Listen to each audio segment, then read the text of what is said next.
That's the Hall of Famer Chris Carter.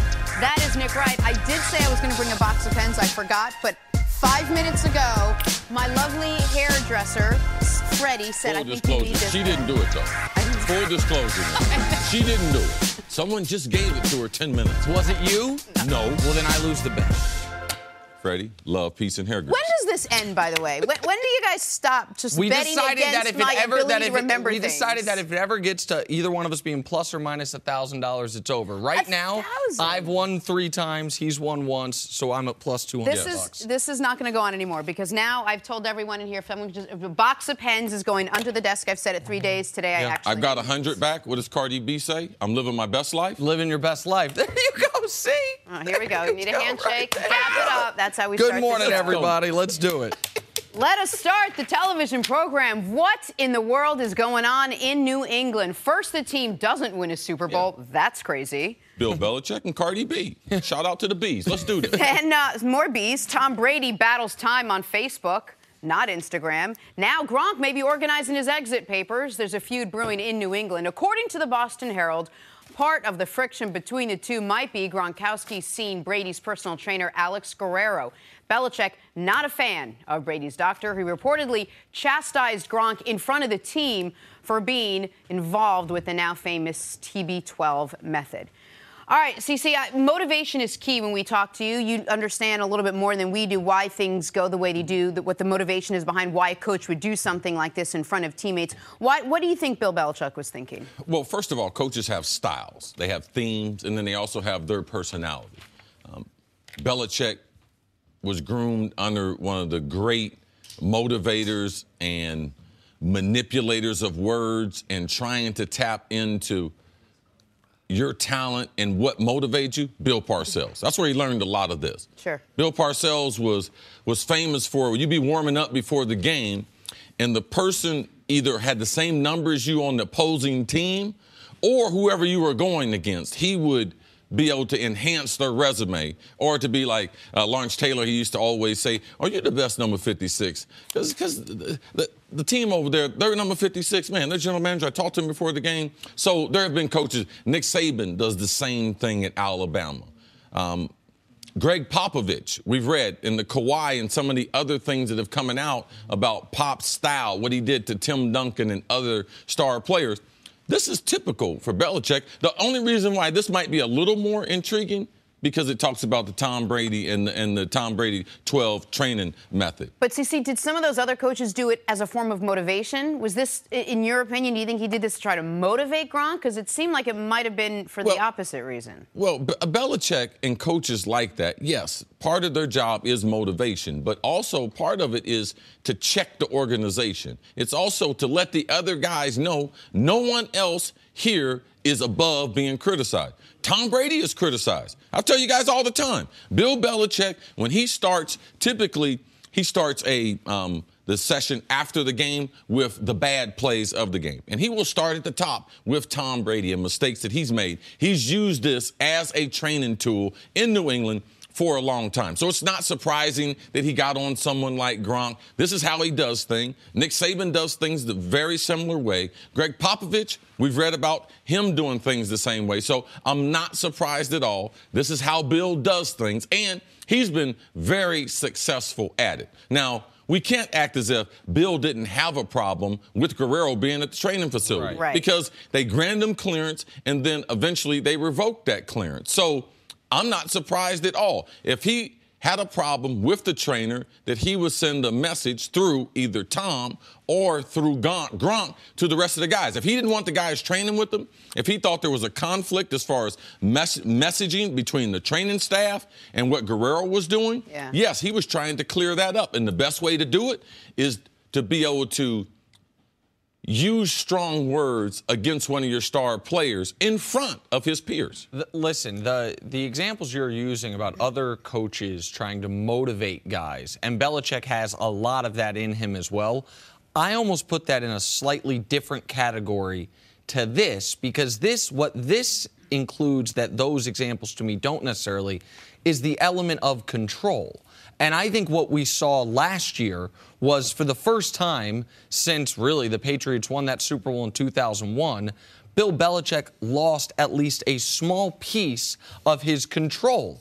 And for a guy that I don't think he would look at this as an insult, a guy that is all but a self-proclaimed control freak, a guy that Coach Mangini is going to be with us later, has talked about, he sits in on, Coach Belichick does, the interviews of the lowest level assistants that he wants to, year before last when the defense was struggling, what were we told happened? Coach Belichick came in and said, all right, guess what? I understand, Patricia, you're the D coordinator, but I'm now going to focus on this unit intently because I'm going to get it. You're not meaning it as a negative. Okay. Not at all. But I'm saying a guy who likes to have an intense amount of control over every situation. Yeah, most successful people I know, they're control freaks. Sure. I'm not. Especially coaches. Agreed, which is why with Guerrero in particular, and you have to keep in mind who Guerrero was brought into the fold by, Tom Brady.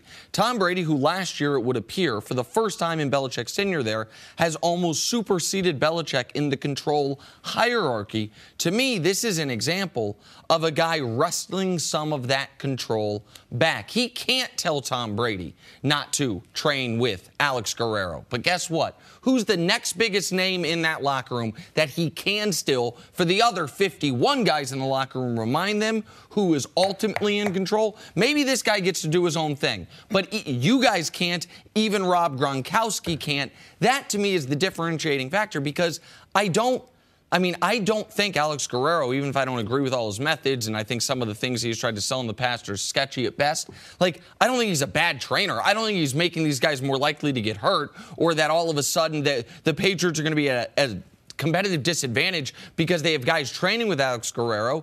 I don't know if he's better or worse than the training staff. Probably about equal. To me, it's about we're running things my way here and reminding the team of that. Well, a couple of the players that have trained with Guerrero have not stayed nearly as healthy as Tom Brady have. They have had injuries, including Rob Gronkowski. But do you think that the issue is with Guerrero or the issue then is with Brady? What issue would Belichick have with a trainer who wants to come in and help the players unless it was what Nick said, just a way of sort of securing control over a situation? I think the problem has to be with the training and the communication between the training staff, what they're currently doing, how players would be treated, and ultimately at the end of the day, who has the final say? Right. Is it the team doctor? Or is it this trainer who's Tom Brady's trainer? Now, the team, do they set themselves up to be liable if they allow the players to go to someone who's not certified by the NFL? So you get into a lot of different things as far as conducting business. One thing with a coach, ultimately it's always about getting a person to do something that they couldn't do on their own. So you might call it motivation. You might call it something else. You might call it control. But that's what a coach's job is to do, to get you to a place where you can't get on your own. If you can get there on your own, you wouldn't need the coach. Belichick is one of the best at it. So this method, I'm not surprised by it at all. And it's very, very similar to other stories that I've heard from New England. Let me ask you this, even if we can take the bigger picture look. As a pro athlete, as an elite level athlete as Gronk is, how important is your own training staff? You've talked about how much money you spent. That some of your trainers now are the guys Antonio Brown employs, right? How important is the staff of people that work on your body and that you get either medical or training advice from outside of the team? It's important, but you have to realize your contract is with the team, though. So what you're doing is the time you're not with the team, you either have discovered a training method that has been successful with you, and you're trying to keep that going. So if we're in season 7 months, those other 5 months, I'm trying to be responsible for my body. They're more important in the off season than they are during the season. Now, during the season, you're just having maintenance to try to keep the body fresh so you don't get hurt. So Guerrero and Tom, they have a great program that they use during the season. Antonio Brown, the people that I use, they have a great training measurement that they use outside of the Pittsburgh Steelers or the organizations that they are a part of. That's something that we understand. They're not employees of the team. So they have to be separate. Right. You have to employ them on your own. And that never, for you in your career, that never got sideways with the team. It didn't get sideways like New England, but you're going to have problems because you have difference in philosophy. But you didn't bring them into the facility to train right there in the locker room. Yeah, I tried to, but Denny Green let me know where it stops. And typically being employed by the team and the overall liability that the team is exposing itself, that's the game changer. Right. Like, we don't mind you getting treated by this guy. Yeah. But when we can be liable for him treating you and other players, that's right there where we have to draw the line. Nick, it sounds like you're in the hunt for a trainer. Are you looking for a training staff to just work with you in the offseason? I've been working on a regiment with the best athlete on the staff, Chris Carter. And so he's been talking to me about some Peloton classes, a little free weight exercise. We've been talking about it. We're going to implement it in 2022. There are very few things that I can say definitively that I am better at you at. Go ahead. Let's just say two, though. We can't. We're not going to say it, but mention two of them. Nick, why don't you tell everybody what you told me yesterday, that you are the... Coming up, is a LeBron Heat reunion possible? That's next on First Things First. I don't... About a business decision. Beasley runs out of the frame. Oh, no. No, I don't want no piece of that. I mean, he's not even on camera on the third angle. Look at that. Would you want to go up against that coming at you? Beasley runs off screen. Yeah, I was only disappointed because I thought LeBron was going to dunk on someone last night. We also happened to be at the Garden. I thought that was going to be it. But Beasley... You have to be there to dunk on you. Oh, my God. He's running before the crime is committed. Yes. Smart man. Moving on to LeBron's brief swoon with the Miami Heat. Quick recap. LeBron went to Miami for 4 seasons, won 2 titles before returning to Cleveland in the summer of 2014. In a new book just released, Miami Heat GM Pat Riley said at the time he wished LeBron had stayed, that the team could have won 5 or 6 titles with him, but that he believes LeBron, quote, did the right thing in the end, returning to Cleveland. Reportedly, LeBron and Riley haven't spoken since that summer. So, Nick, I ask you, what was your reaction to Riley's comments? Did they surprise you at all? I mean, they were slightly surprising in the moment you read them because this was a bad breakup. Pat Riley, if we remember, pre-breakup, threatened is the absolute wrong word, questioned LeBron's competition integrity by saying, do you leave when it gets hard or do you stay? Do you stay and fight? He gave a famous press conference right after they lost to the Spurs in 5 games. A lot of people thought he was issuing a challenge to LeBron. Pat Riley then did not like the way LeBron went about his decision, and that relationship severed. And so when I first read it, I was surprised. And then I looked at Miami Heat's salary cap situation. I looked at this summer's free agents. I looked at the fact that Pat Riley's 73 years old, and I was like, oh, okay. So that's what this is. This is, to mix sports metaphors, a Hail Mary attempt at, hey, LeBron, like this summer when you're a free agent, we'd love to have you back. Like, we'd welcome you here with open arms. Your buddy D-Wade, you saw how we brought him back? You saw how we mended that fence? Because D-Wade and Riley broke up on bad terms. D-Wade thought he was owed money, didn't get the money. They had a bad breakup. No, we smoothed that over. And we can clear up some of these cap situations.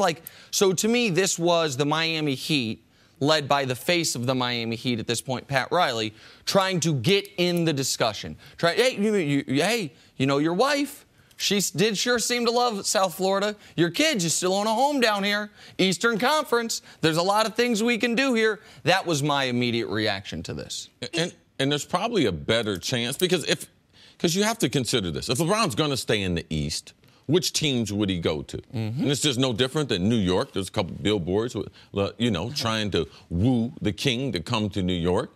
And if he's trying to stay in the East, we know he's not going to Boston. We know he's not going to New York. Why wouldn't you consider Miami? We know he's not going to Toronto. Why wouldn't you consider Miami with Pat Riley and the strong ownership and knowing that they had a previous relationship? But to me, there was never a chance of LeBron potentially going back to Miami from the beginning. Because when LeBron originally made the decision to go from Cleveland to Miami, there was a lot of things that maybe Pat Riley discussed in the initial meeting, but once LeBron signed, that they didn't acquiesce on. As far as LeBron and his family and the type of access that they had to the locker room, courtside seats, all those things. Access to the plane. They became a problem immediately. So, yes, let's not forget, before LeBron went there, how many championships did the Heat have? 1.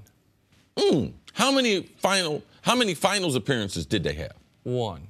Okay, so he took them to 4 finals. They had only been to 1 final. They had 1 championship, and he gave them 2 championships. Yeah. But people talk about the end, but things started happening at the beginning of that relationship that LeBron did not forget. And also, let's not forget who he was going to play with. Dwayne Wade, at that point, was already missing 25, 30 games with his knees. Chris Bosh, I don't think was the best fit going forward with LeBron and his skill set. I'm sure there was question in LeBron's camp how long we can be good, just Chris Bosh and Dwayne kind of being the third guy. So there were a number of other things that happened in this relationship before Nick said that they got their divorce. Timing on this, to write that whole book and have the excerpts come out right before the draft, and all of it seems to all match together perfectly. The one thing that, and I've asked you guys multiple times, what do you think is the most important deciding factor with LeBron when it comes to moving? And it's always been, I want to win titles. Like I'm it's in not, year, whatever, 27 of my NBA career, if I have like a handful of years left, it's to go win titles. So when you say Hail Mary, this is like the quintessential Hail Mary. Well, but besides Popovich, wait a second, who's got a stronger resume than Pat Riley? As far as building teams? Yeah, building. Do you have the time? Does he want to go somewhere where you're going to take the time to build a team, or does he want to go somewhere where the Sixers already have a foundation in place? Well, what if they get Kawhi? If they get Kawhi and LeBron in Miami? Right. There's a lot of it. Sure. And what we learned this year, as the Cavs just won their 50th game, is you put LeBron on any team in the Eastern Conference, they win 50 games.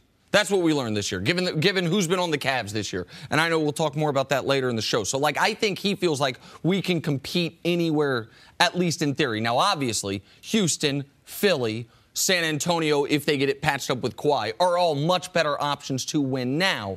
But, Jenna, while the most important thing might be winning, that doesn't mean it is more important than all the other factors combined, right? Okay. Winning might be 30% of the decision. 20% of the decision might be longevity of career, 10% coaching staff, another 15%. Is my wife going to be happy? Are my kids going to be happy? That's where Los Angeles has going for them. And Miami could check off a lot of those boxes. Absolutely right. And I also think the overall thing when we say winning, what I think we're really talking about is legacy. And that's why, there is an interesting basketball fit to be made for Milwaukee. But there's something odd about the LeBron James story having its 4th act be in Milwaukee that doesn't seem to fit with, the legacy part of it. Miami does allow that box to be checked. Cleveland, Miami, Cleveland, Miami. I don't think this is likely, but I will say this, Cece. Other than Philly and Cleveland, I guess now that Pat Riley's open to it, Miami would be 3rd place in the East. Of the teams in the East, I can't think of another one that's a real possibility other than Philly and Cleveland. So I get what Pat Riley's doing. One maybe here. You might not want to admit, Boston. Well, yeah, sure. If they could make the cap space work, absolutely, Boston. I think they'd have to trade Kyrie, but I don't think that would work. I don't think that would work. Boy, wouldn't that make for a great Celtic fans? That would be a great end to that narrative. Coming up, can Eli and Odell make it work for years to come? We'll talk a little Giants on the other side. Next on First Things First. Finally, let's talk some New York Giants. The team was happy Odell showed up to their off-season workouts yesterday. Odell's quarterback, Eli Manning, says he wasn't that surprised, because it's his job and he's getting paid, and that's sort of how a job works. Manning went on to add, quote, "I look forward to playing with him this year and for years to come." Chris Carter, do you expect these two to play together for years to come? Yes, I'm one of the few people that thought when the Giants said they wanted Eli as their quarterback that they were being truthful. Eli has brought them 2 Super Bowls. I know the Giants are very, very fond of that, fond of his leadership, how he's handled the New York media after they made him that first pick in the draft. Yes, I think they'll re-sign Odell. So, yes, I look for them for play for a couple more years together. How long that's going to be, I believe that's irrelevant. But Eli has gotten the type of messaging from the Giants that has told him, He's going to be there. There's no way on the first day of OTAs that he, as a veteran quarterback, would say that unless the Giants gave him assurances. And also they've assured him, man, we're trying to sign Odell. We're not trying to trade him. That's why Eli. So you marry those two comments together, you can find out what the Giants have told Eli about himself and his career and what they have said about Odell and moving forward. So do these comments change, not even necessarily change, but affect your opinion on what you believe the Giants are going to do with that number 2 pick of the draft? No, they don't have anything to do with each other. Well, when you say Eli, that Eli wouldn't say this if he's not confident he's going to be there long term. He wouldn't say these things. Like that's why I'm asking. I just want to understand. Well, no, they still might draft a quarterback. Got it. Okay, so that's what I was. So when you say you're talking about the long term really being, as you mentioned, you didn't care about the length of it this year. I mean, Eli's 37. Right. What's long term for 37? 2 years? 2 years is probably a long term, and that's the point. And that's 2 years is a long time. Even if the quarterback was hot, if the guy was like Tom Brady at 37, Nick, we had him. Hey, man, it's time to look for a replacement. Drew Brees, because of the way he played last year, we'd be saying the same thing about him.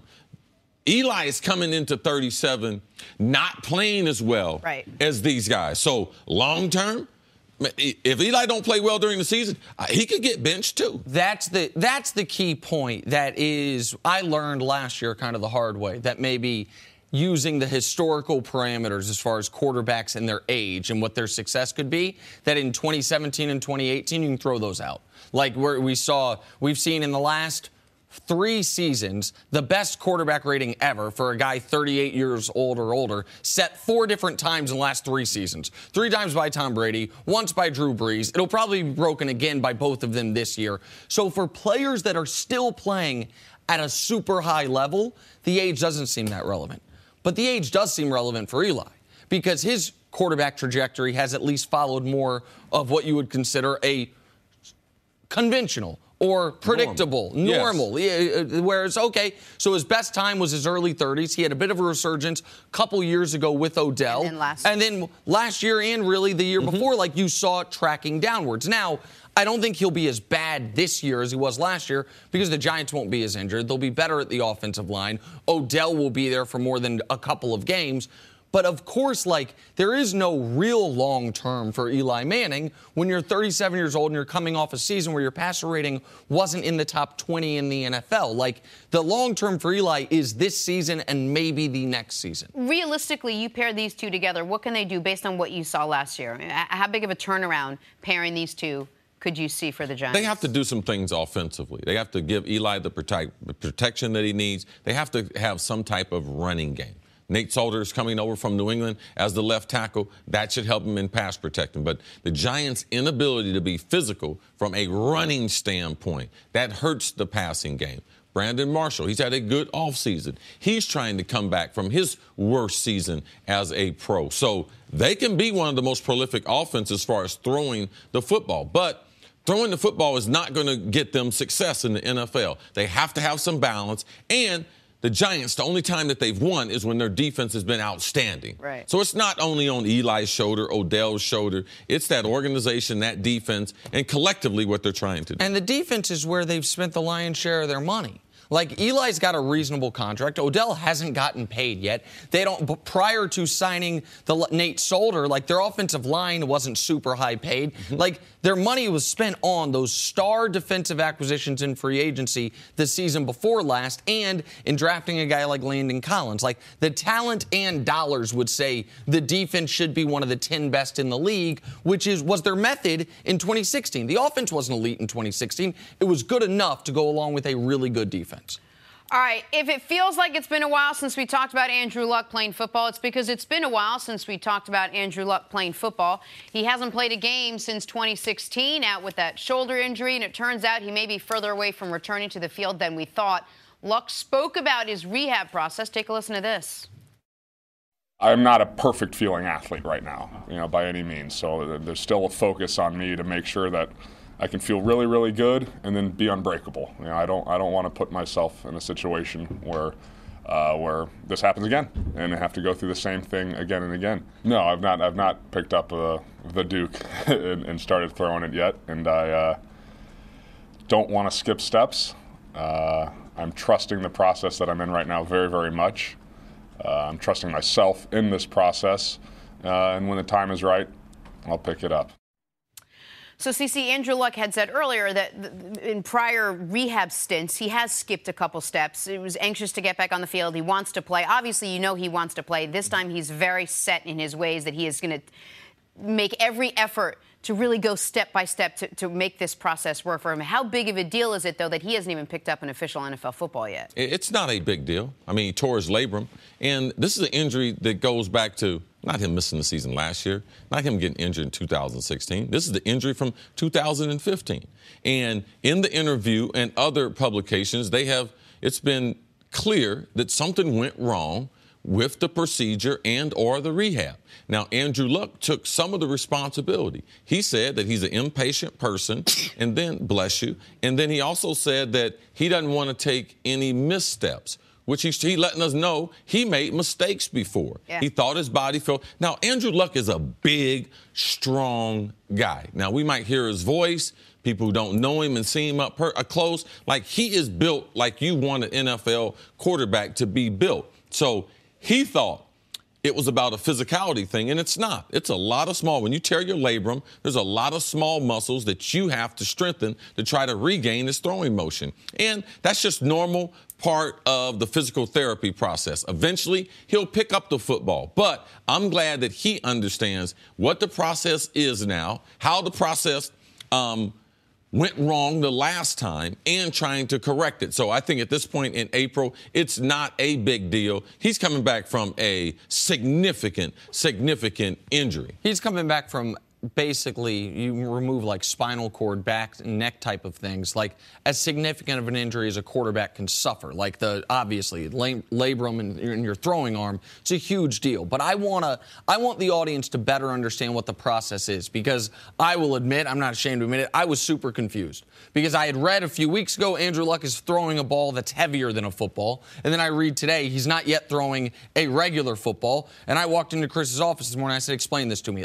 What is the process where he would be throwing something heavier than a football, right, but not yet able to throw a regular football? So explain the process out, because I don't think it makes sense to people who haven't been through it. Well, I think Jenna, you'll understand this. There's a thing called functional strength, and what they're trying to do, the normal things that he would do in throwing the football, all those little muscles, he's trying to strengthen them, right, by throwing a weighted ball, the same shape, the same size, so when he grips it with his hand, it feels the same way. So you're recruiting the same muscles that you would to throw the football. It's not important to throw the football right now. It's important that his shoulder is strong and his shoulder can support the throwing motion, the repetitive motion, over and over and over again. It's just like any other rehab that you're going to go through. You typically have some type of resistance, some type of assistance, and some type of weighted situation to help you, assist you in that rehab. And the analogy you used that I thought was really helpful for me to visualize it is, if a basketball player hurts his shoulder, he might take a ball heavier than a basketball and work essentially on shots right at the rim. Yes. Just to get right up under down. The rim. And you might be able to do that with a heavier ball well before they would have you work on your three-pointers. Yes. So when you're saying he's throwing the weighted ball, he's really throwing it, but just very short. Not for velocity, just to make sure he's got the movement. Right. Yes. The movement and the motion. Right. Go ahead, sorry. How confident are we with the process? Because you seem more confident than I guess Nick and I were when we were reading about this, that he will be ready for week one, that he will get back to the form, that we will be able to put up numbers that he once did. There's nothing I can tell you that gives me the confidence besides just knowing Andrew Luck, knowing that people have come back from a torn labrum, realizing that also they said something went wrong.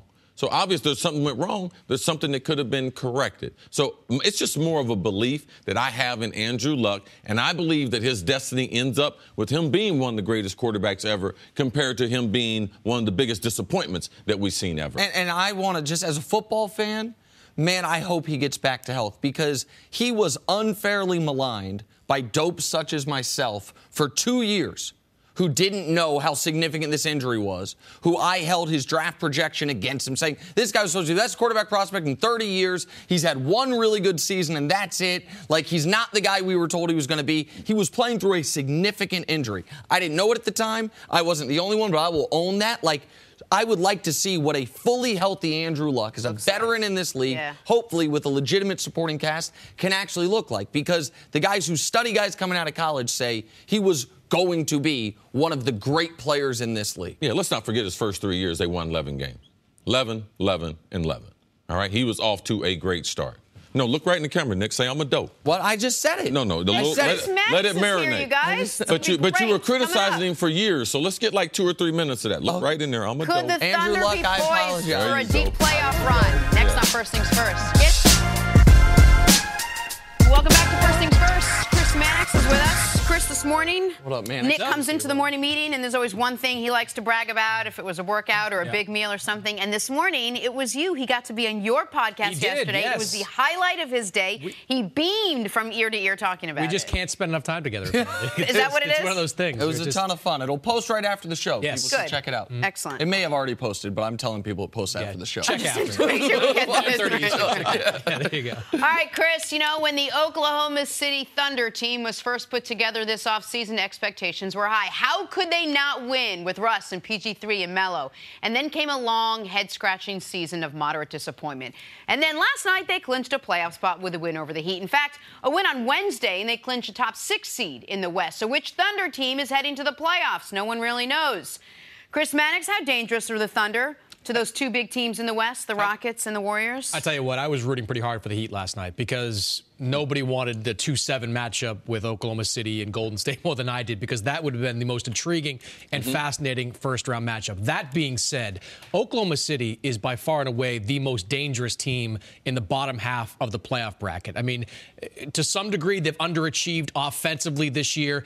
If they can get it together, they're as dangerous as they get. They're far more dangerous, though, in my opinion, to Golden State than they are to Houston, just because of the natural hatred factor that exists between Oklahoma City and the Golden State Warriors, plus the matchups there. You know, yes. Steph Curry, what does he look like when he comes back? Is it going to be Quinn Cook versus Russell Westbrook? Paul George, even though they missed something with Andre Roberson out of the lineup, he can defend Kevin Durant at a decent level. If you look at the numbers for Oklahoma City, they're pretty good against Golden State. That's the matchup I'd love to see in the second round, and the most dangerous one for Golden State. And just to clarify, in case people don't understand why Mannix was rooting for Miami last night, if Miami had beaten Oklahoma City last night, then we would be in line for that 2-7 matchup. Now, the only way we get OKC Golden State in the first round is if OKC loses to a terrible Memphis we're just assuming that the Grizzlies and some other help. So that's why that game was relevant to you. Yeah, one thing we have to be careful about, we know about OKC, but the difference between 3 and 8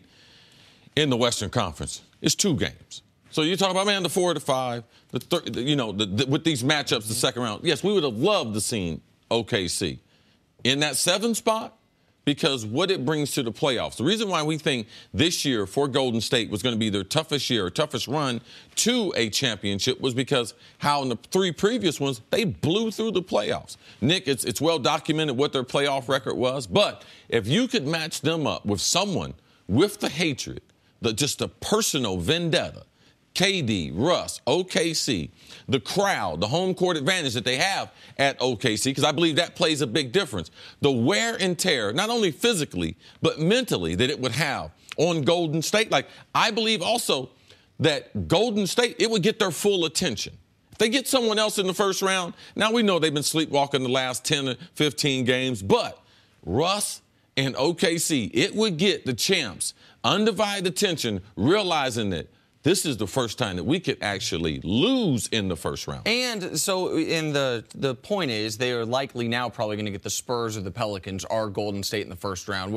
There's some other machinations, those most likely outcomes. Right. And I think most people believe, even without Steph, Golden State with home court advantage, a rested Golden State would be heavy favorites against the Spurs or the Pelicans, especially with San Antonio now that we know Kawhi isn't coming back. But this is the most important playoff series this is the most important playoff series the Oklahoma City Thunder have played, I would argue, certainly since the Western Conference Finals against the Warriors.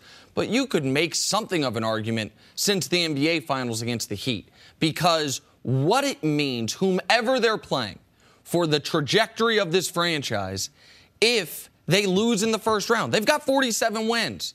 They got 47 wins last year. They got to the first round last year. If they have the same result this year as last year, and then all of a sudden players around the league, most notably Paul George, but all the other pending free agents in upcoming seasons, Klay Thompson a year from now, Boogie Cousins this offseason, whomever it is, say, well, maybe the method of Russ being the best player on a team just isn't going to be a successful one. That it's got a very high floor, but also a low ceiling. And what that means for, like, Russ is relevant and will always be relevant in this league as an individual star. But will the Thunder continue to be relevant past this year? We felt like they got the most out of their season last year with Russ and the assorted parts with 47 wins. If they get 48, when you bring in an all-NBA guy in Paul George, forget the mellow part of it. Like, it would be wildly disappointing, and that's potentially what they're staring at. Yeah, and if you're Russell Westbrook, to put it even further under the microscope, this is your career, basically, this postseason. Because if they flame out in the first round, chances are, and look, nothing is set in stone, but chances are that Paul George walks at the end of the year. Mm-hmm. And then what do you have? Remember, it's not like Oklahoma City can take the money that Paul George leaves and go sign DeMarcus Cousins or whoever it is. Yes. They're kind of locked in with some of their salaries there. Yeah, it's not equal dollars. It's not, but if you're Russell Westbrook, this postseason could mean the difference between adding on to a team that's a championship contender and competing for titles for the next 5 years for the prime of your career, or competing for a playoff spot for the rest of your career. You can't understate the importance, the magnitude of this postseason on the future of Russell Westbrook as an individual. Especially when you consider he's locked in there. He's locked in. That's what I'm saying. Like, he's not going to go. And look, one thing I can say this about, you know, Russell Westbrook and Oklahoma City have a great relationship. So if it's not going well in year 2 and year 3, and Russell's like, you know, maybe trading me is the best for both things, I can see them moving Russell Westbrook at some point. But for him in Oklahoma City, this is it. This right here, this postseason is going to determine how his career plays out in OKC. You keep talking about how hot this team could be, how good this team can be, how dangerous this team is among the bottom 3 or 4 in the West. What do you consider a success for them yet? With who they added this offseason, with the way they played all offseason, it can't just be a first-round win. I mean, how far do they have to go for you to say, okay, they did right by all the pieces they put in here? I mean, look, I think it's got to be at least second round, and the second round's got to be a dogfight. You've got to at least put up a fight against Golden State or Houston to make people believe that team with maybe a tweak or two here, bring Roberson back next year, something makes them make that jump into that conference finals territory. I don't know if they necessarily have to beat Houston or Golden State, but take it far. Fight with them, yes. Something that would supersede that, even a failure in the playoffs. If they were able to convince Paul George to come back, the rest of that wouldn't even matter. I think, Chris, Paul George wants to come back. I do believe he wants to. You got to give him a reason. I believe he wants to. Right, but I just believe their ability to retain him. I believe that would send a good message. And what about potentially getting Boogie Cousins to come there? Because I got to get off of Melo, man. Well, you got to get off of Melo, but because they've locked up Steven Adams, it's such a you would have to. Okay. The Boogie thing probably doesn't work because you've locked up Steven Adams. The Paul George thing, though, if you have Russ and Paul George, you will be able to find someone else that wants to come there, even if Boogie isn't the actual name, the guy we're talking about there. Something I didn't know about Paul George is Paul George is like a guy that's into going fishing, not a big city guy necessarily, not a nightlife guy. Yeah. If you follow him when he was with the Pacers, a lot of his Instagram, a lot of his pictures were contrary to what people say about him and some of the other stuff that he was involved in. In his downtime, he does like to fish. That's why people were a little surprised that he left Indiana in the way that he left. He told me he found a golf course in Oklahoma City, and he fishes with like a bunch of old white guys, like all the time on that. That's his life. That's just what he does. That's why not a lot of black guys at the country club. Probably not like this. But like that's what I'm saying. Like, it's one thing for Paul George to say, I want to leave Indiana to go to the Lakers when you're playing for a go-nowhere Indiana team with no future. If Oklahoma City shows a future, that's what I'm talking about with that second-round dogfight. If they show they can compete for championships over the next 5 years, I think that could be just the push that Paul George needs to stay in Oklahoma City. But they get beat in the first round badly. I just don't see it. Look, best largemouth bass fishing is always on a golf course. Really? I know that because I have rod and reels on my golf course in Florida. He sets up a chair. He just sets up a chair there. Absolutely. And fishes. That's what he does. Yes. Best largemouth bass is on a golf course because the fertilizer that comes out of the grass gets into the water, and not a lot of people there fishing. Okay. Yeah, man. I know some things. I've been on this earth a while. Learn something new. I just want to say largemouth bass, so I could say it one time on the show in the course of my entire contract. Now, Jenna somehow worked that into no doubt. being inappropriate or something like that. Welcome, largemouth bass. Coming up, is Pat Riley recruiting LeBron to Miami? LeBron James, quick history lesson here. He was in Cleveland, then he went to Miami, then he went back to Cleveland. He left the Heat, not such great terms with Pat Riley, and while Riley was real mad at the time, he is now saying in a new book, LeBron made the right call going back to the Cavs. Chris Maddox, what's your reaction to Riley's recent comments? There's always a method to Pat Riley's madness. Like, he's not... He's working an angle, boys. He's just not... He just doesn't say stuff unless there's a reason behind it. He's not going to praise LeBron James unless maybe he needs something out from of LeBron James. And look, I think it's a pipe dream to imagine LeBron James going back to Miami. I mean, he went to Miami the first time after a lot of consideration when in their prime Chris Bosh and Dwayne Wade were there. Now, because Miami is kind of landlocked with some bad salaries. Some of them are tradable, but some salaries, like the Tyler Johnson salary, really, really bad. I think, and Dwayne Wade, obviously, the back end of his career. LeBron, wherever he goes, is going to go somewhere where he can get one or two other big-time stars with him. And look, they're always big game hunting in Miami. They chased Gordon Hayward, had a shot at Gordon Hayward. They try to convince some guys to, not sign long-term deals at place so they can recruit them the next year. So I get what he's trying to do, but I just don't think it's possible. I think it's pie in the sky for Miami. The only thing, if you're a Miami Heat fan listening to this, by the way, I totally agree. That's what Riley's doing. Riley is trying to at least open the window, open the door slightly ajar to LeBron having his decision this offseason be to go to Miami. The only reason that I would think it's even somewhat plausible is I do remember the first time LeBron went to Miami. At this point in that year, they were not on the radar of it. Like, there were a few people saying, I think Miami, and those people were shouted down mostly. It was about Chicago. It was about the Knicks. It was about potentially a pipe dream of the Lakers. And then Miami started gaining momentum later in the process once people were like, well, did these guys talk about this together at the Olympics, by the way, years before? I don't think it's realistic. But what I do think, when you say there's a method to Pat Riley's, whatever he's doing, even if he doesn't land LeBron, this makes sense. Just like even if D-Wade didn't help them this year, and he has, by the way, bringing him back into the fold makes sense. Because one of the things the Heat have been known for since Pat Riley's been there has been the Heat lifer, the Heat culture, that Alonzo Mourning has a job here. We treat our stars right. And by the way, Alonzo and them had a bad breakup, but then they brought him back into the fold. And you need to mend this fence with LeBron. Now, I don't know if LeBron's interested in it being mended, but you need to at least offer that olive branch, even if you don't get LeBron, because it helps you get the next time a superstar comes around. Tell me, would it be more of a stretch? LeBron, when he was in Miami, deciding to partner back with Dan Gilbert. Now, because that would people like, that's not going to happen. Compared to LeBron partnering back up with Pat Riley. Which one of those would you think was a more far-fetched? I would have thought the Dan Gilbert thing was far more far-fetched. The distinction I would draw is Miami doesn't have a year for Kyrie Irving and the number one pick of the draft that they can then flip for. But the relationship with Riley, if people were concentrating on that compared to Dan Gilbert. The relationship with Riley was never really fractured. It was almost like, LeBron left him, and maybe there was kind of a like, do I really want to reapproach him? Do I want to try to mend this fence? Does it need to be mending? Remember when LeBron left, Riley kind of held a press conference and was like, whatever. He's making he's got to do what he's got to do, but we're going to still try to win down here. It wasn't Dan Gilbert went out and just napalmed him and just absolutely Comic Sans MS'd him in that letter.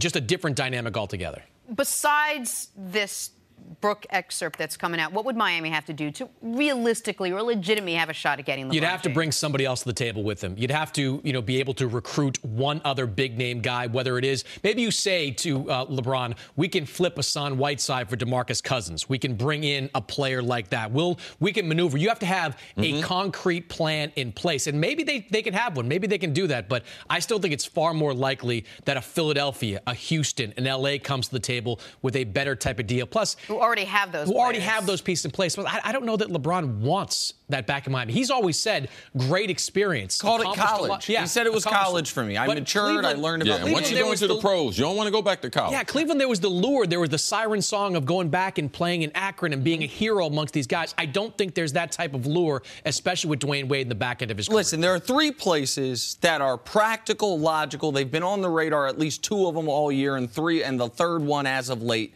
that make total sense for LeBron for, by the way, somewhat very different reasons. There's Los Angeles. The biggest thing they have going for that, because we don't know who he could bring with him to Los Angeles. We think Paul George. We think maybe they could also work some trade for Kawhi and have a super team there. But Los Angeles, it is about setting up his post-basketball life. Right? That's what the biggest lure Los Angeles has is that. It's also still championships. LeBron is not going anywhere he cannot win championships. Oh, the 3 places I'm going to say I think all have the championship component. I'm saying the championship component baked in, and then what's the other reason? LA, it would be more off-the-court stuff to me. To me, Houston would be about finally being able to play with Chris Paul and being able to win immediately. Philadelphia would be, again, the championships, but also extending your career as long as is possible. Philadelphia is the best option to have as you've talked about, an 18-year prime if you're LeBron James. Like, Miami doesn't check any of those boxes. Like, that's what they have working against them. There's no, like, oh, yeah, but they can do this. And they have the smallest championship possibilities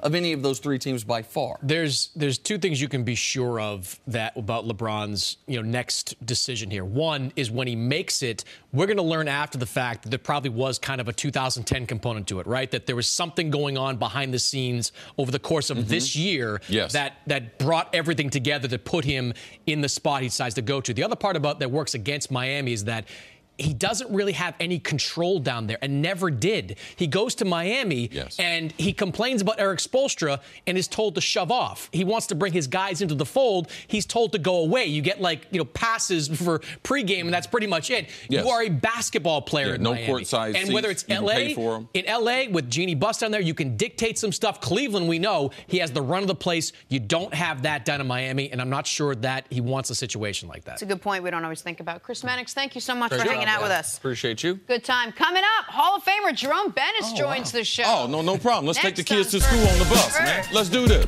We got a Hall of Famer in the house.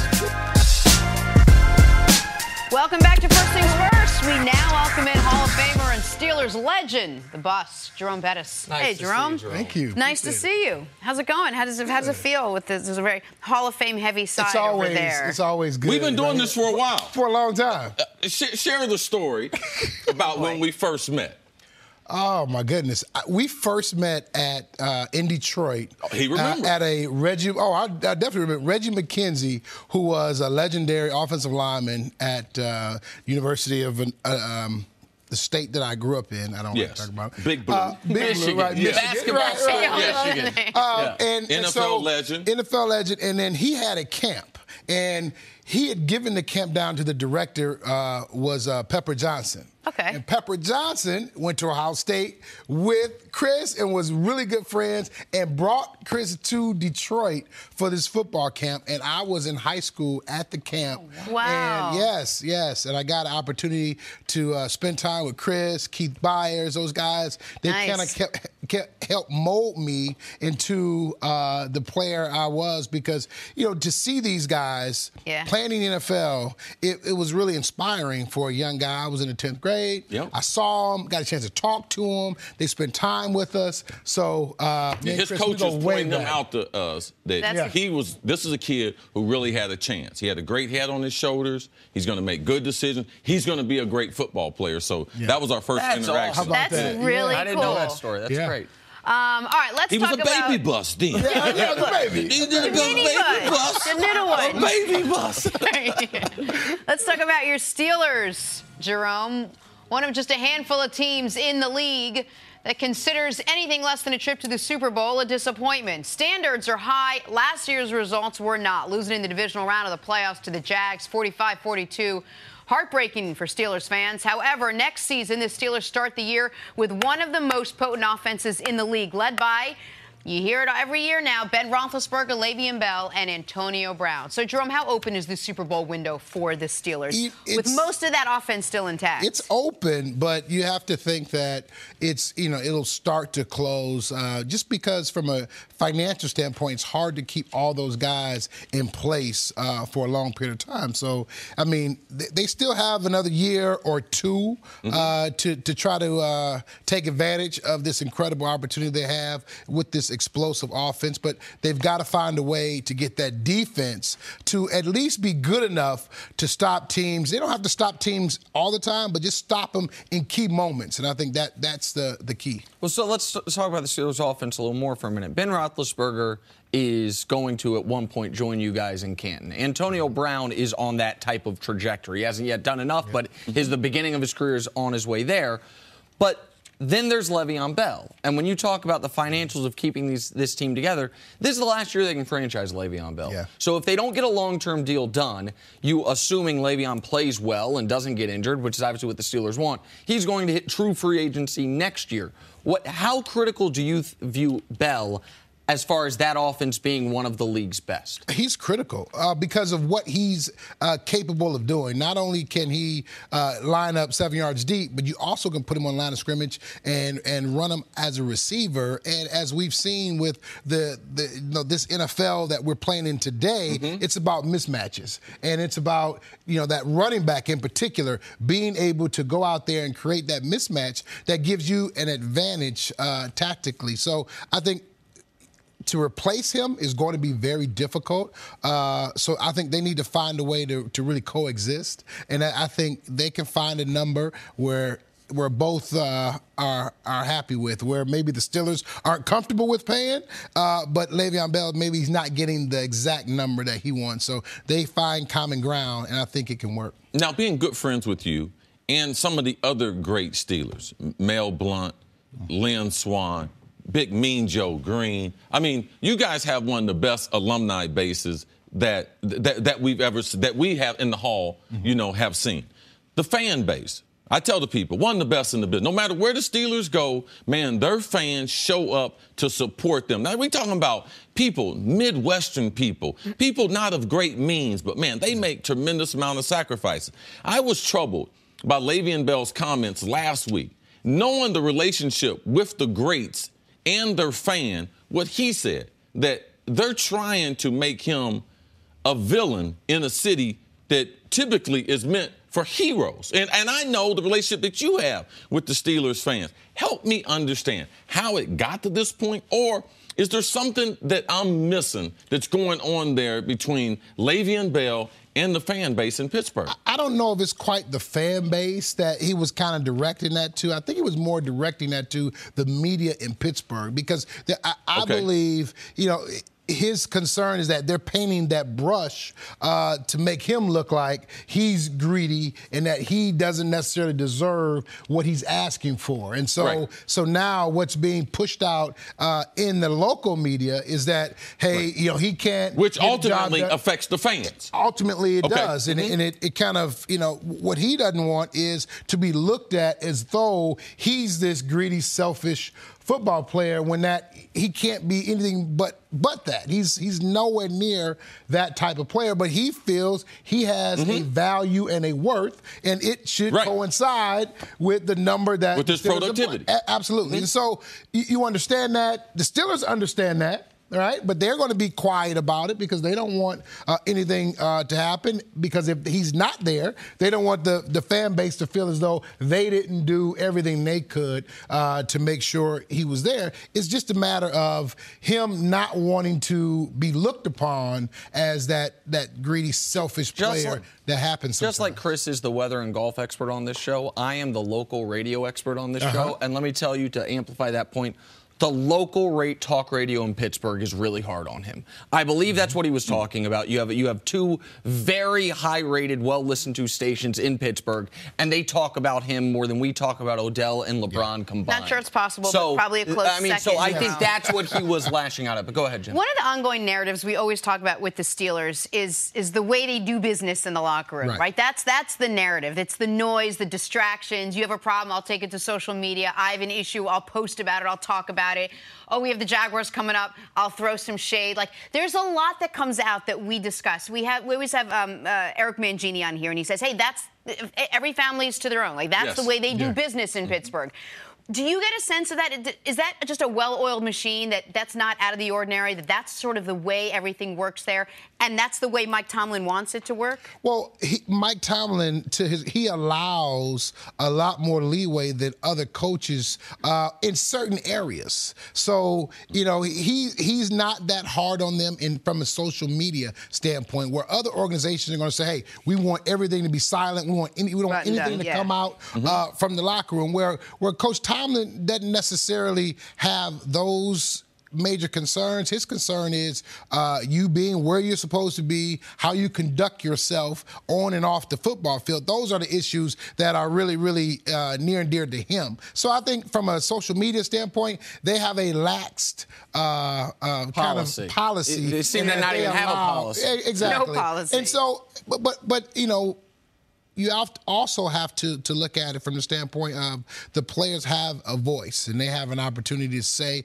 what they want to say, and they're not being controlled in terms of, hey, what you say. But the one thing they do say is, understand that there's a negative part that comes with this, and if you say something, you're going to have to deal with the consequences, and we're going to have to deal with the consequences, as you saw with Antonio Brown in the locker room issue. Mike Tomlin gets a lot of criticism. If Jerome Bettis is playing in the NFL today, how does it look you playing? Or do you want to play for a guy like Mike Tomlin representing your Pittsburgh Steelers? Absolutely. I want to play for a guy like Mike Tomlin because I'm a grown man.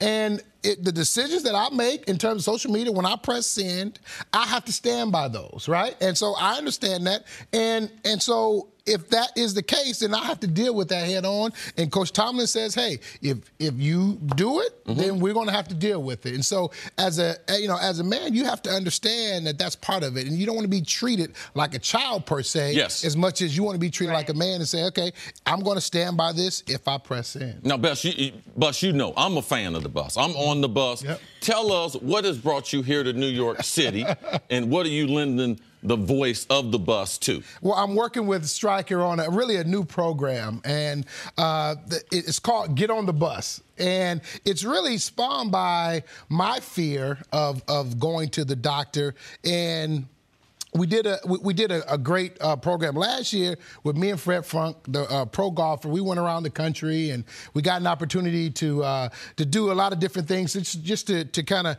show a healthy lifestyle. But in that process, I got to talking to Fred, and he had a knee surgery, and he had a new knee put in.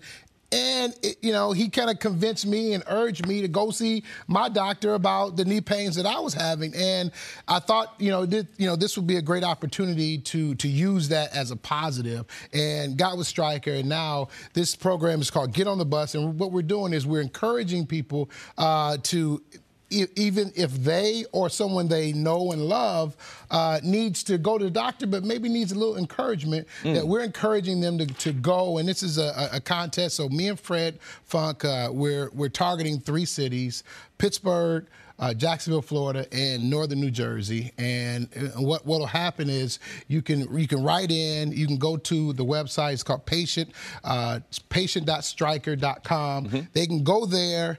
Write a little bit of why they or their loved one needs some encouragement, and then they can possibly win an opportunity for us to take their loved one or them to the doctor, drop them off there, and so they can get some information about that. Patient.stryker.com. Yep. There you go. All right, check it out. And I might be one of those people that needs a little encouragement. So I was just going to say, I did. Nick and my right? 3-year-old, so you'll take both of them. That'll be perfect. Jerome, Yeah. thank you so much for spending some time with us today. We really appreciate it. Great insight. You got to rotate the tires. You got to oil up the bus. You can't let the bus get old. Appreciate you. Even the bus need a treatment. Take a break. We're back right after this. Take care of that bus now.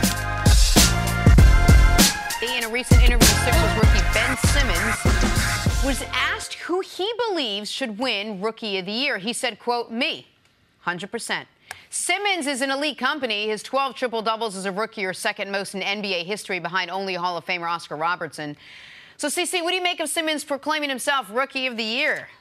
Well, he had the best season. They asked him a question. Who's the Rookie of the Year? he has been the rookie of the year. I don't know why he should have said someone else. Like, it's an honest answer. It's clear he's been better than the rest of the pack. This to me it's not that difficult. Now, Ben Simmons, we haven't heard too much of him. Hadn't done a whole bunch of interviews, haven't had a whole bunch of sound bites from him, but his play has spoken for itself on the court. When you mention in the same breath as Oscar Robinson, that's saying something right there. Donovan Mitchell, no one campaigned harder for him. That's and right. my campaign wasn't for him to be Rookie of the Year. My campaign was that people would notice his overall play. And don't have some West Coast bias because he's in Utah or something like that. Or don't have some bias that's created by lack of knowledge. He's had an amazing rookie year coming after his second year at Louisville. Great draft pick. Also, the Gordon Hayward leaving. Oh, they don't miss him as much now because of Donovan Mitchell. So great things happen there in Utah, but Philadelphia and Ben Simmons is the true Rookie of the Year. And listen, on Donovan Mitchell's side, just quickly here, he is only the 9th rookie in 20 years to average at least 20 points per game. He's only the 2nd rookie in 20 years to do that for a playoff team. The only other guy who had done it in the last 20 years was Carmelo Anthony, who we actually talked about earlier in the show. Like, Donovan Mitchell, most years, would be the runaway favorite for Rookie of the Year. This year's different. Like, most years, Donovan Mitchell, Jason Tatum's the discussion. Ben Simmons, forget Rookie of the Year. Of course he's going to win Rookie of the Year. He's going to show up on some All-NBA ballots. He might be 3rd-team All-NBA this year as a rookie. That's something LeBron didn't do. To be an All-NBA guy your rookie season. Now, what you're going to find out about Ben Simmons, my good friend Jenna Wolf, is Ben Simmons is the type of athlete that I love that tends to maybe rub you slightly the wrong way. Ben Simmons has some opinions now. And he certainly thinks very highly of his own ability, and he should. Like, I have no beef with anything he said. I think he's being honest. But Ben Simmons, the more he talks, the more we're going to see there's a reason he self-glossed himself with the nickname Young Prince to go with King James. I love this quote. Have any other rookies caught your eye? Ben Simmons says, none. He says, I want to be where the greats are. So for me, I watch the guys like Durant, LeBron, Curry, Russ, guys like that. That's where I want to be. I think for me, that's where I love to watch. So yes, of course, he has some of that in him. But my question quickly to you before we move on, how much of his success this year is because he did take a year off? Not intentionally, obviously, but... We can't equate it. But being familiar with the NBA, being able to travel with the NBA, seeing NBA practice, being exposed to NBA coaching, the training, being able to take care of his body, to physically get his body ready for the regiment. Well, now it's not the coaches just telling you something. Yeah. You've actually seen it. Yeah. You spent a year traveling around. You kind of understand the rigors of the NBA. What are some of the traps that young players get caught into? What are some of the cities and certain things you have to watch out for? All that's invaluable. It's like someone giving you got a final exam, and the teacher tells you, know something, Jen, I'm going to let you take the exam home tonight and let you prepare for it. So absolutely, your chance of he's at a serious advantage on the rest of the field having an extra year. And just look at the development of his upper body muscularly from his 1 year at LSU to this year playing for Philadelphia, especially because he's not a shooter, because he scores his baskets in the paint. Having that upper body developed over a year where he's a professional athlete has been wildly invaluable to him. So, yeah, I think that much like... A year off didn't help his jump shot, though, Jim. Didn't help his jump shot, but Blake Griffin won a Rookie of the Year this way, by the way. Basketball player who has no jump shot. Yeah. That is like a... He's not the only one, but he's one of the most prominent ones. They're not winning Rookie of the Year. That's what makes it so much more fun to talk about. Moving on to last night's Cavaliers game. CeCe and Nick in attendance at the Garden. Jenna wasn't. That's the last time I bring that up. Cavs came, saw, conquered. They won their 50th game of the year behind a 26-point, 11-assist performance from LeBron. They'll play the Knicks again tomorrow in Cleveland. If they win, they will finish with 51 wins on the season, an insanely drama-filled season. Last year, with stability and Kyrie, they had 51 wins. Go figure. LeBron spoke after the game. I mean, listen, throughout a long season, if you're able to accomplish feats, no matter what's going on, you should always try to appreciate it, try to take time. I've been I'm kind of like, been a hypocrite of that because I'm always moving and trying to figure out how we can be better the next day or whatever the case be. So it's always hard for me to be like, okay, another division crown, even after everything that's going on with our team and our ball club this year. But it's a pretty cool thing. All right, Nick, this has been an unbelievably dramatic year, if you will, for the Cleveland Cavs, between roster changes and injuries and trades and whatnot, and the new names coming through here. How impressed, surprised, gobsmacked were you that they're going to end with the same amount of wins, basically? Yeah, LeBron's got a long list of unbelievable accomplishments. This isn't at the top of it, but it's on that upper shelf. I mean, last night LeBron became the first player ever to win 10 straight divisional titles. The only guys ever with 9 straight were either on the Lakers in the 80s or Russell's Celtics. LeBron's obviously done it with 2 different organizations. This will also be LeBron's 10th consecutive, personally, 50-win season. It is his 12th overall 50-win season. That's something where eventually he will set the all-time record in as well. But to win the same amount of games this year as they did last year, it answers what, to me, has been one of the most fun what-ifs that has been asked about LeBron James the better part of the last decade. If you put LeBron James on any team in the East, do they become the favorites in the East? And the answer is unequivocally, absolutely, yes. The Cavs right now are the favorites in the East. If LeBron were not on this team, they are the Orlando Magic. A team whose best player would be Kevin Love, who only played 60 games. They are fighting for 20 to 25 wins. So LeBron James, this year, worth 25 games for a team. No one else in the league is worth more than 10. This answers all those great questions about how much is it the system? How much is it the coaching? How much is it the supporting cast? No, it's him.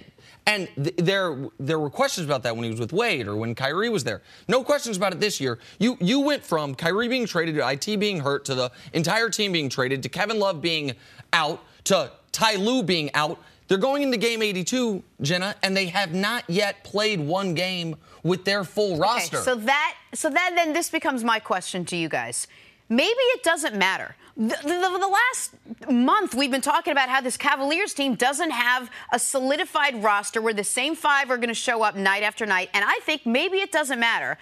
Maybe what they've done, getting 50, 51 wins, is going to be just fine with this sort of piecemealed group of players that they put together because of LeBron James. What do you think about that, CC? Well, LeBron James, that's a good start.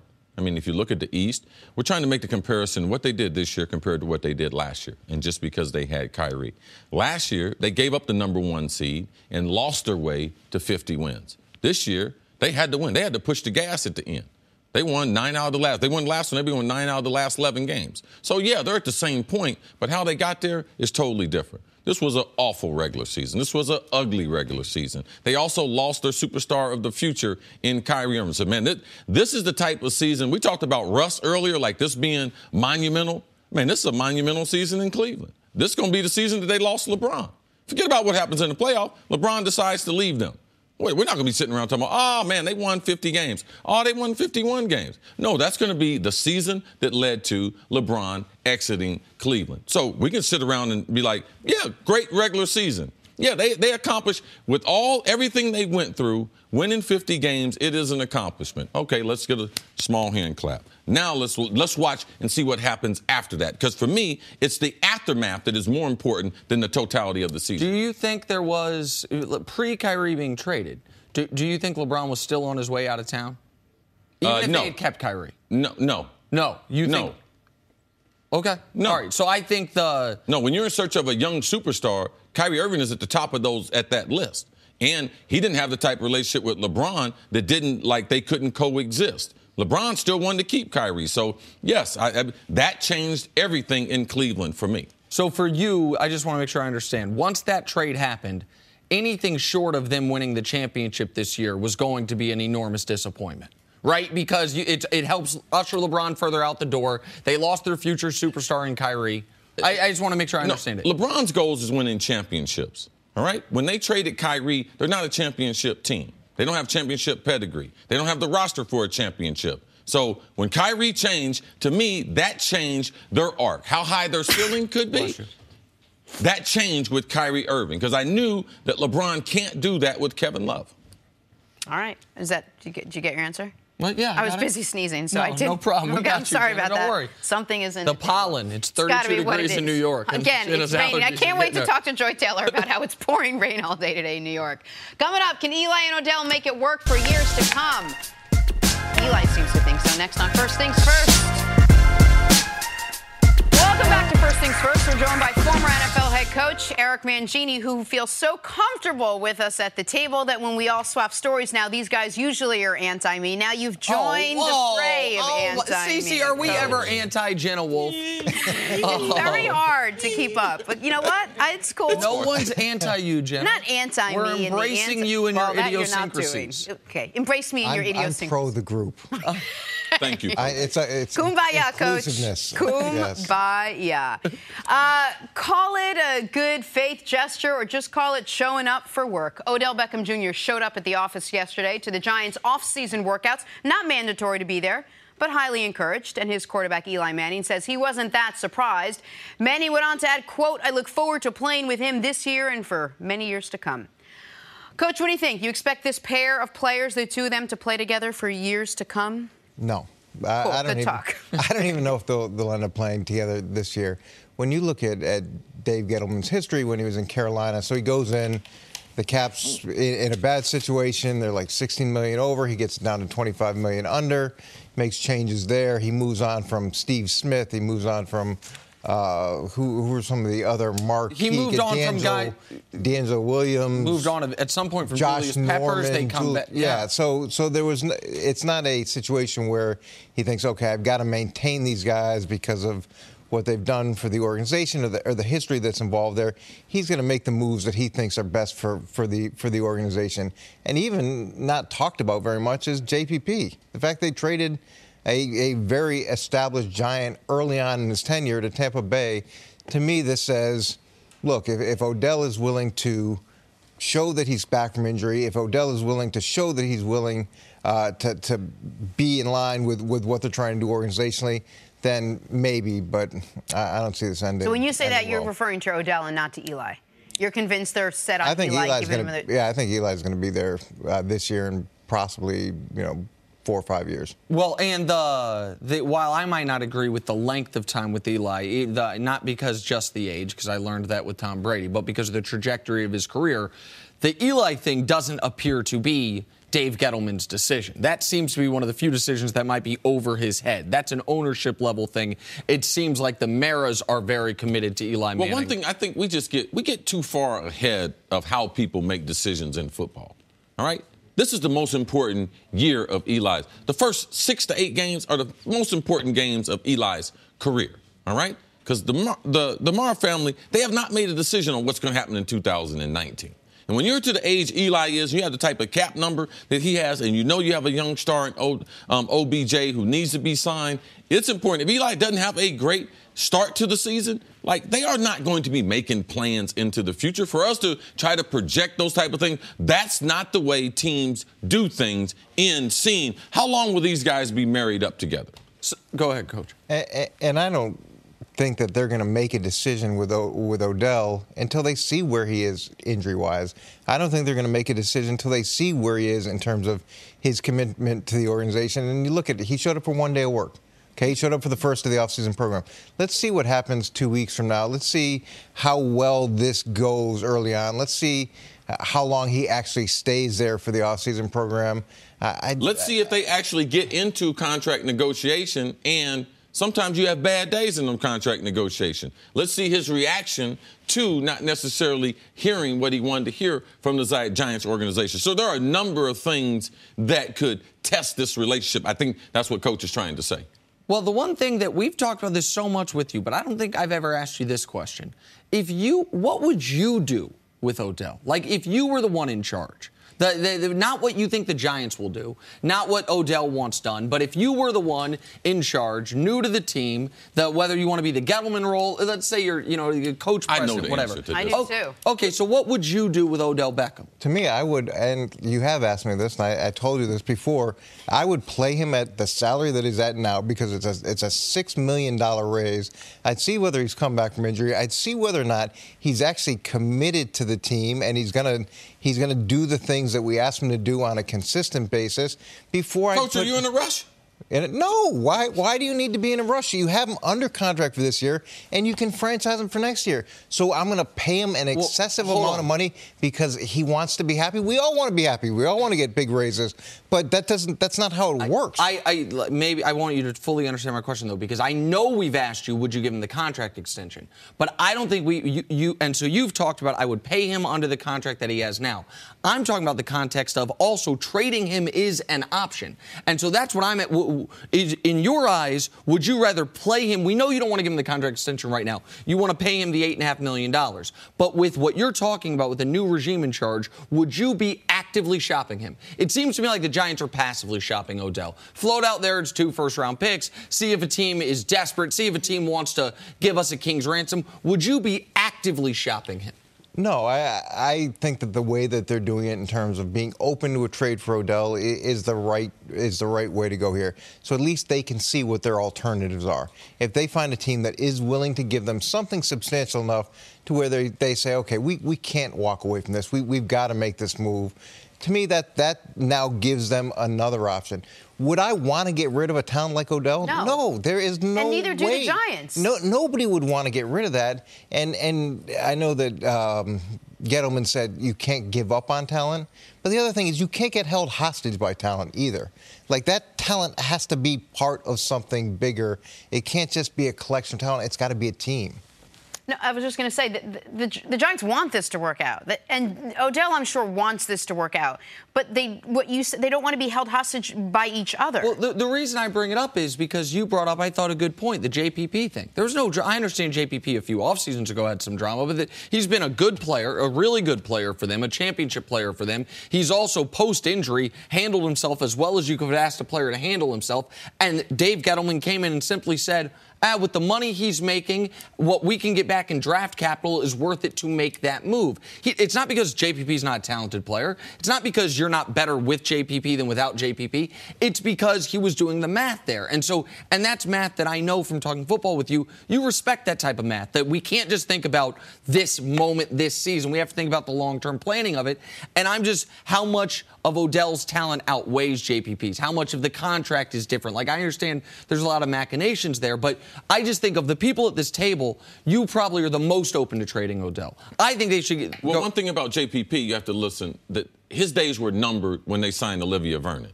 When they signed him to that huge contract, JP's day, they were numbered. Like, there was no way you're going to be able to keep them for a long period of time. So for me, I'm not surprised if he got off Julius Peppers, if he got off of Steve Smith in Carolina. I thought what you brought up as far as his past is very important, because from a PR standpoint, he took a tremendous hit in Carolina, in the football world, by getting off of those players. Now, JPP, I wasn't surprised at all. Now, I believe they're going about the Odell thing the right way. They should open up their mind to communications as far as draft picks and compensation in case we can't sign him. It's not as if we don't want him. So there are certain guys that are unsignable. Le'Veon Bell right now in Pittsburgh. It's not that they don't want him. He's unsignable. If Odell has a price tag of $23, $24 million, he's unsignable for the Giants. And going into a situation, to have a player of Odell's ability, especially for an offensive head coach, that's exciting. You want that. You want to give Eli Manning every opportunity to have an explosive player like that. But it's like a classroom. If you've got kids in the class that are disrupting everything else that's going on, you can't be an effective teacher. So that everybody's got to fit into the bigger plan. Otherwise, you're just working against yourself every week before you ever get a chance to work against an opponent. And I just think when people evaluate the Giants' moves, they have to keep in mind what you were saying about the difference in general managers. Because while CC, I agree with you, once they signed Olivier Vernon, keeping Vernon and JPP was not going to be tenable. But the previous GM signed JPP to that massive deal after they got Olivier Vernon. So he was signing up for both of them. Now, from a cap standpoint, it didn't make sense. We looked at it and said, how can you have this much money allocated not only to your defense, but your defensive line? But the previous GM said, that's what I want to do. The new GM immediately, JPP signed that deal last offseason. The new GM came in and immediately traded him. So it is a different mentality than what we'd had with the Giants over the last decade. All right, let's break it there, Coach. Stick around. Coming up, why was Bill Belichick ripping Gronk? It's next on First Things First. Back here with Coach Mangini. Hey, in New England. First, the team doesn't make the Super Bowl. Then Tom battles time. Now Gronk may be organizing his exit papers. There is a feud brooding there. According to the Boston Herald, part of the friction between Gronk and Belichick might be Gronkowski's seen Brady's personal trainer, Alex Guerrero. Belichick, not a fan. He reportedly chastised Gronk in front of the team for being involved with the now famous TB12 method. All right, Coach, break it down a little bit. You know, Tom Belichick, why would he do this to Gronk in front of the team? The idea that anybody is shocked that Bill Belichick called someone out in front of the team, to me, is the more amazing part of the story. That's just what happens. If Bill has an issue with something that's being done, whether it's from a playing perspective, whether it's from a process perspective, whether it's a classroom, the weight room, he's going to bring it up. And he's going to bring it up in front of everybody so everybody knows exactly. It's more effective. Yeah, it's very effective. and he's going to let people know where he stands. With the issue with outside influences, trainers, strength coaches, doctors, all those different things, you spend a lot of time, money, and effort to put the best program possible in place for your players. And if there's something that's missing, you'll go get it as an organization. You don't want your guys going out and having to see someone else, having to pay to see for someone else. You're perfectly happy to try to give them everything they need. And then the other issue is you don't know when they go to someone else what the level of treatment is. You have the best doctors. You have the best training staff. And you get some of these outside sources, and I'm not saying this about Alex, that he's a snake oil salesman. No. But there are a bunch of them out there. I had a guy in Cleveland before I got there who was getting shots shipped in from Cleveland and putting it in his knee. Like stuff like that, because someone told him, he was "Hey, getting shots shipped in from where? Not from Cleveland, from Canada." Like, Yes. and then sticking it in his Injecting himself. Yeah, yeah. It was down it the went street. from Cleveland to Cleveland. It was a very long trip. South side of Yeah, Cleveland. it sounds like I need one of those to shots from Canada. But anyways, and you get in that situation, and you're like, what are you doing? So I completely understand the frustration, and I calling him out in front of the team, that's not a big deal. That's just the way it works. So listen, you had a very similar response to Chris when we were talking about this earlier, which is this is what Belichick does. Like, he picks out the worst plays and starts with Tom Brady in front of the whole team and goes through all of those. In my mind, this is a different type of criticism, right? Like, I think everyone understands if a coach is going to, especially a coach similar to Belichick, we've heard Greg Popovich lauded for this approach of picking on the worst plays from the best players in front of everyone to set the tone. Listen, there are no sacred cows. This is how things are done. I looked at this when I read this story as different because I see what that is teaching other players. It's teaching other players that A, the best players on the team make mistakes, and B, I'm going to treat all of you like equals, even if your talent is not equal. Calling out Gronk about what Gronk clearly believes is the best way to get his body right in front of the group of players. What is gained by that? I understand what's gained by the coaching if it's the game film. A motivational factor. Right. It's not this. Or calling out Gronk was like you're not showing up in the weight room. Right. You're not working hard enough. So explain to me where One thing I don't think it's fair to. We don't know the specifics of the criticism. All right? We know that his method works. We don't know if it was as simple as he was cramping one day in practice, and Belichick addresses that by saying something referring to another trainer. So we don't have the context of the conversation. I'm just telling you that the method in sports, that it works. And without the content of the conversation, what it was specifically talking about, we're guessing at best.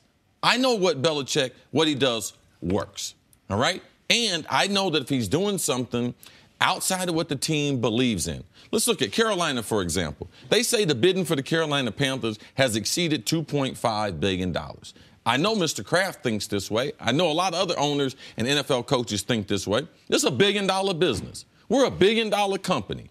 If I can't provide for you what you need, Jenna, I must be doing this the wrong way. And New England thinks that they're one of the best franchise, top to bottom. Right. They think they provide everything that the players might need, and all other great organizations, they realize the liability. They realize lack of not knowing what the coaches and the organization is trying to do when you bring in that outside influence, how it can pollute the waters and muddy the waters, not only for that player, but for other players going forward.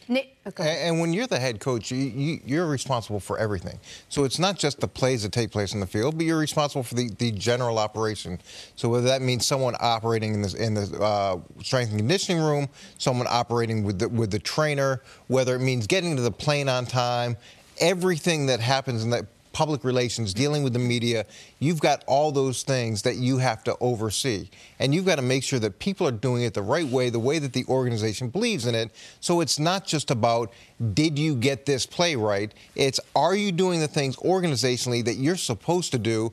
And as a head coach, it's your job to make sure that that's in place. I think we're all sort of focusing on the minutia of this, but the bigger question here, the biggest picture is there something else going on? And you touched on this earlier, and I agree with you. Is there this sense of control battling and brewing within the organization that Brady's got his guy in there? It's one of the he's probably the only player that Belichick has no control over. He doesn't want anyone else to have any part of that whatsoever. And there's already friction between Gronk and Belichick. Why sort of, heighten that a little bit by... Well, there's friction in relationships. There's friction in professional coaches and the players. I think people... Do you think he really cares if he brings Guerrero in, or do you think there's a bigger narrative here? Oh, no, I know he cares. He cares about everything that's going on. He's overseeing everything. Absolutely. He's about winning, keeping the players focused, and maximizing the players' ability on and off the football field. And if he's not comfortable with something, and Guerrero practices are not all conventional. No. And I cannot sign off on them. And I know Bill Belichick, without having a conversation with him, I know that he would conceptually have problems with some of the things that he was practicing. And you have a responsibility to make sure that the players are getting the best treatment, are doing the best things for them, and you've got to make sure that that's in line with what your doctors say, what your trainers say, and you have authority over a lot of those issues as well. So if something was taking place that wasn't in line with New England's process or New England's rules and regulations, then Bill's going to make sure that everybody is in line with it. And this might be a slightly unfair question because I'm asking you to go in a locker room where you're not at. But then what is the trickle-down effect of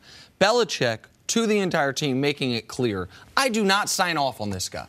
We've removed his office. I'm not signing off on him. The trickle-down effect is use him at your own risk. Oh, well, hold on. Let me finish the question real quick, though. When you know your most prominent, best, famous player is basically shooting a documentary in partnership with how great this guy is. It didn't matter. My great trainer, everyone couldn't train like me. So that was not the right recipe for the 53-man roster. As much as Denny Green respected what I was doing, he was just like, I know these guys would kill me if I made them train like Chris trains. So he understands the totality of it compared to what one specific player wants. And what Tom Brady's getting is totally different than any other type of treatment that we've seen a player get. I remember sitting down with Asante Samuel early in his career in my office, and he wanted to play something a certain way. I'm like, no, you're not playing it that way. He's like, well, that's how Ty Law plays it. I said, okay, well, you're not Ty Law. When you become Ty Law, we can have that conversation. But there were certain things, certain exceptions that you made because of a track record, because of a history of production, because of the relationship. But the trickle-down effect is, this is my team, this is the way you're going to do things, and there's going to be no exceptions. Okay? Maybe Tom can do something a little bit differently, but everybody else, it doesn't work that way. And if you have a problem with it, come see me. I would say Gronk has benefited from being under Belichick's thumb as much as any other player. All right? People just think, oh, Gronk could be successful anywhere. He's been successful under that regime with that pressure kind of keeping the ball in the fairway, because Gronk would definitely hit one in the woods, left or right. So I believe he's benefited from what Belichick is doing there in New England. Fun conversation. Coach, thanks so much, as always.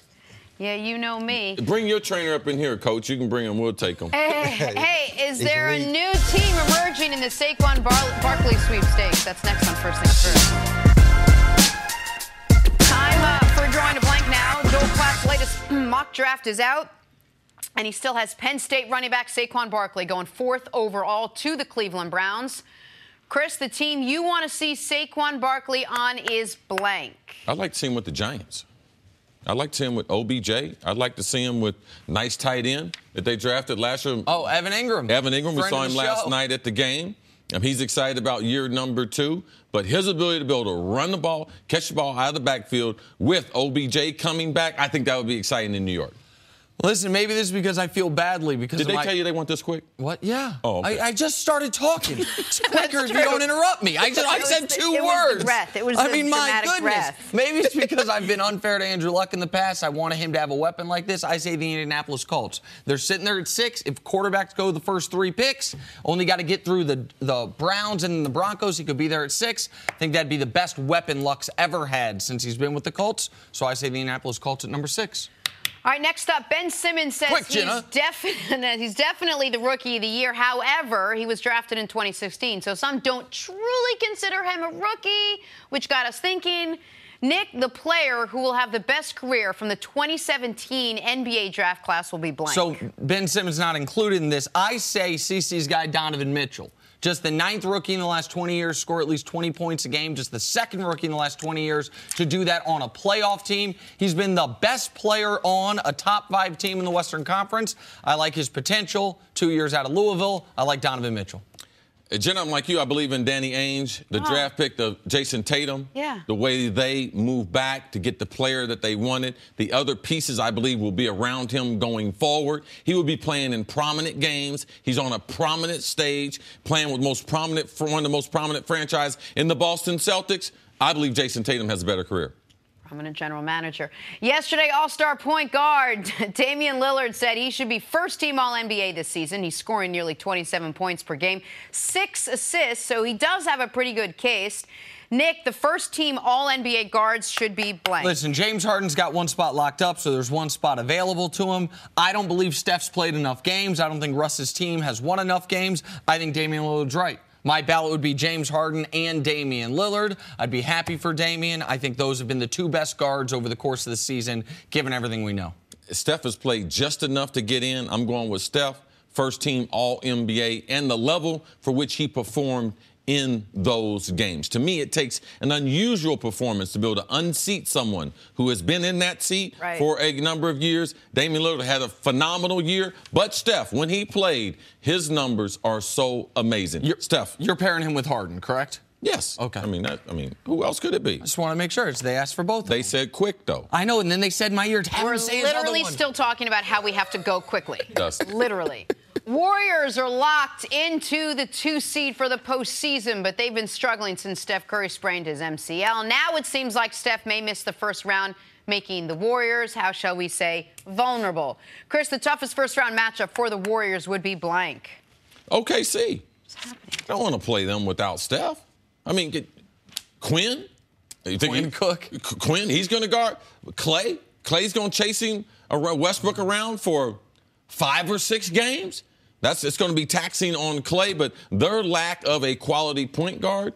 Now, man, Quinn's had an amazing run. They signed him to a contract, but Russell going through that defense, no, that's the toughest. That's who they don't want to see the first round. I think the team they don't want to see is Minnesota, not because of the guards, but because of the big people, because Karl Anthony Towns and Jimmy Butler's now back. Jimmy Butler can do as good of a job as anybody, or nearly as good of a job as anybody on Kevin Durant.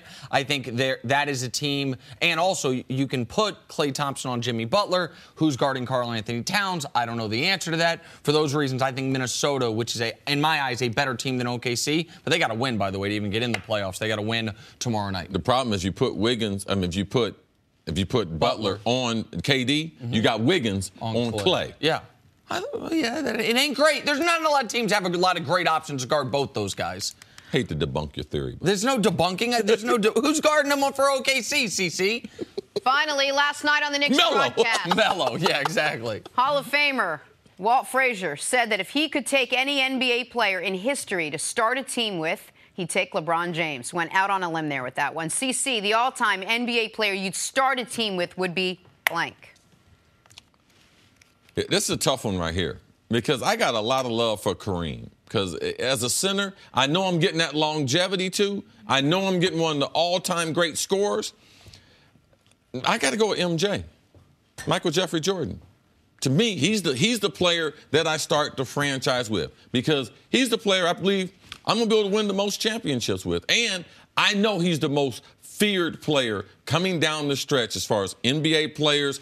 Who wouldn't they want to guard in a situation like that? I'm going with Michael Jeffrey Jordan. Unless Scottie Pippen's coming with Michael Jordan, I can't take him. Kareem, I like that answer, but LeBron, given what he's already done through 15 years, what we believe he will do the next few years, taking teams of amazing talent to no talent whatsoever, deep into the playoffs every single year. No one, when it's all said and done, will have had a more complete career than LeBron James. So I agree with Clyde. If he says he's going to start his team with LeBron James, I think he's absolutely right. LeBron James would be my pick to start a team of all players in NBA history. Clyde also said if he was dressed like anyone, he would dress like Nick Wright. Mm-hmm. Yeah, me and Clyde. He does sort of a little bit. A little sartorial style, I agree. Thank you for that compliment, Chris. Did you want to know who I'm taking? What? You know who I'm taking? You can't take Danny Ainge. Read this. We have to go fast. Scrappy little player. Okay. Could the Thunder be poised for a deep playoff run? It was important that I read that because you guys are like, what should I come back for? That's next on First Things First. I'm Jenna Wolf, and thank you for listening to the First Things First podcast. Make sure to subscribe and tell your friends, family, and coworkers about the podcast, which, by the way, is available on iTunes and all your favorite podcast apps. You can catch a fresh new episode every Monday through Friday on FS1, starting at 6:30 a.m. Eastern, 3:30 a.m. Pacific. So long, everyone.